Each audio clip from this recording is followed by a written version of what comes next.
যারা সুদ খায় তাদের দেয়া ইফতার খাওয়া যাবে কিনা? যারা সুদ খায় তারা হারাম খায়। যারা সুদ খায় তারা কি খায়?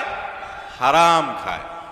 সুদের টাকা এটা যদি আপনাকে ইফতারির জন্য দেয় তো ইফতারি তো খাওয়া যাবেই না। ইফতারি ছাড়া এমনি খাবারও সুদের টাকা দিয়ে খাওয়া যাবে, কারণ যেটা হারাম সে হারামের টাকা দিয়ে ইফতারি তো করা যায় না, এমনিও খাওয়া যায় না।